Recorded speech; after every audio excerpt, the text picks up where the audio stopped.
సుదీర్ఘకాలం రాజకీయాల్లో ఉన్న మాకు తెలుసు కుటుంబ సభ్యుల యొక్క పరిస్థితి ఎలా ఉంటుంది అనేది. కానీ నియంత్రణ అనేది స్వయం నియంత్రణ. మనం ఏం మాట్లాడతామనేది అంబటి రాంబాబు నోటిని అదుపులో పెట్టుకోవాలి. వాళ్ళ అమ్మాయి మాట్లాడింది, ఆవేదన ఉండటంలో నేను తప్పు పడతలా, కానీ వాళ్ళ తండ్రికి ఎప్పుడన్నా చెప్పాలి మాట్లాడినప్పుడు, నాన్న నువ్వు పవన్ కళ్యాణ్ అలా అనకూడదు, నువ్వు చంద్రబాబు నాయుడు అలా అనకూడదు అని చెప్పాలి. పిల్లలు, ఎదిగిన పిల్లలు ఏనాడన్నా చెప్పారా మీరు? పక్క కుటుంబాల్లో ఇష్టం వచ్చిన మాట్లాడితే బూతులు పంచాంగం పెట్టుకుని మాట్లాడుతూ ఉంటే ఎందుకు నియంత్రించలా?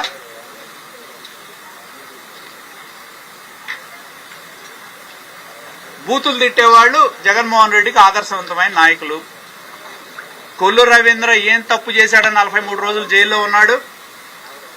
ఆ రోజు పేర్ని నాని కొల్లు రవీంద్రకు సంబంధం లేకుండా అక్రమ కేసులో, మర్డర్ కేసులో ఇరికిచ్చి 43 రోజులు రాజమండ్రి సెంట్రల్ జైల్లో ఉన్నాడు కొల్లు రవీంద్ర. ఆయన బీసీ కాదా? అంటే వైకాపా పార్టీలో ఉన్న జోగి రమేషే బీసీయా? కొల్లు రవీంద్ర బీసీ కాదా ఆ రోజు? ఆ రోజు ఇక్కడున్న నాయకులు, వైకాపాలో ఉన్న బీసీ నాయకులు నోరు తెరిచారా? ఆనందించారు.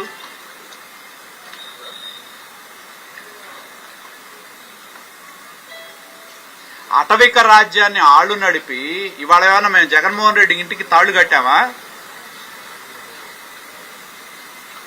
మేమేదన్నా చేయాలంటే మా ఇంటికి రోజు వచ్చి పోలీసులు కాపలా కూర్చునేవాళ్ళు ఇవాళ ఉన్నారా? స్వేచ్ఛగా తిరుగుతున్నారు కదా రోడ్ల మీద, ఇంకా వీరంగా వేస్తానే ఉన్నారు కదా రోడ్ల మీద.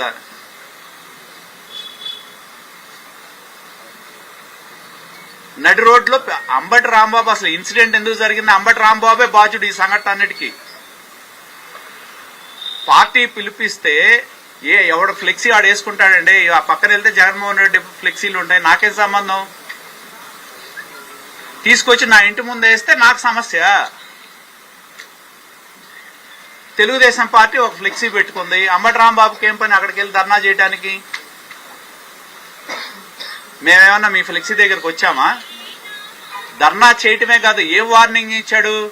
పోలీసులు గనక 24 గంటల్లో తీయకపోతే నేనే వచ్చి దాన్ని చించేస్తాను అని చెప్పాడు.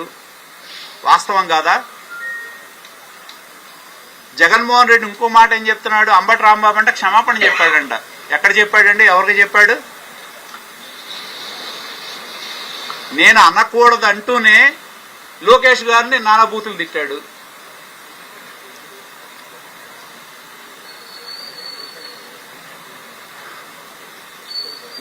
నేను మొన్నే చెప్పా, ఇదేదో ఒక తెలుగుదేశం పార్టీ కార్యకర్తలు కాదు, అంబటి రాంబాబు బూతులు విని విని విని విని ఇక చెవులు మూసుకునే పరిస్థితి వచ్చి భరించలేక జరిగిన అది ప్రజా తిరుగుబాటు, ప్రజాగ్రహం అని చెప్తున్నా. ఈ రోజుకి చెప్తా నేను అది.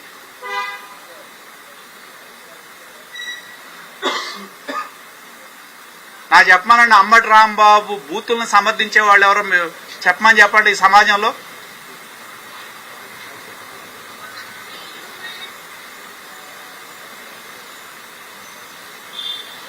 మీరైతే మహిళలను వెంటబడి తరమచ్చు. మీ పార్టీకి సంబంధించిన వ్యక్తులను పెట్టుకొని ఈ రోడ్డుకు వచ్చారు, మా ఇంటి ముందుకు వచ్చారు, తరుగుతారు, కొడతారు. అది మీకు రైట్. మీరు చేస్తే అది మీకు హక్కు, మేం చేస్తే అది తప్పు. అదొకటే నాకు అర్థం కాదు. మీరు చేస్తే అది హక్కుగా భావిస్తున్నారు వైకాపా నాయకులు.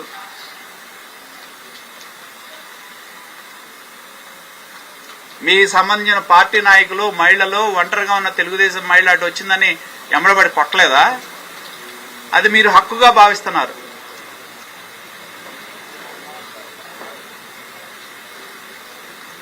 కాబట్టి నేను చెప్పేది ఒకటే, జగన్మోహన్ రెడ్డి అనుకో ఈ రాష్ట్రంలో, నేను ఇందాక చెప్పా, ఈ రాష్ట్రంలో ఎవరైనా సరే మీరు పాలతో సంబంధం లేకుండా, వెన్నతో సంబంధం లేకుండా నెయ్యి తయారు చేయాలి అంటే భూమన కరుణాకర్ రెడ్డిని అడగండి, వైవి సుబ్బారెడ్డిని అడగండి. పేటెంట్ వాళ్ళ దగ్గరే ఉంది. కెమికల్స్ ఎలా వాడాలి, ఎంత పర్సంటేజ్ వేయాలి, పామ్ ఆయిల్ ఎంత కలపాలి, అసలు దొరకకుండా మాంసం నెయ్యి ఎంత కలపచ్చు, టెస్టులు కూడా దొరకకుండా.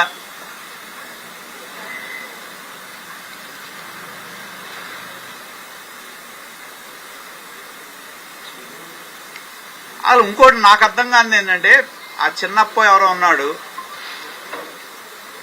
పిఎన్